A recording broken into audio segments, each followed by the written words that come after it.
nay Phật thải lại chẳng hạ gửi áp la mà nãy nó ngã sớm lại phá sai trả lại cơ hạ sở kỳ ya na kỳ ra hắn nãy nó ngã sớm sớm nãy xa nó phản ra cơ thôi ní xa cơ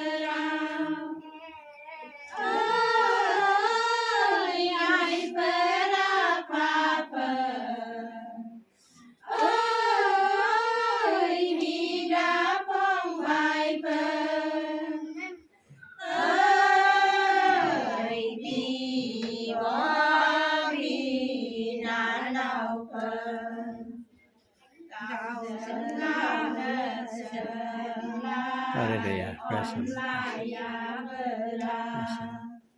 Người ấy sợi khẩu giang mà vợ yon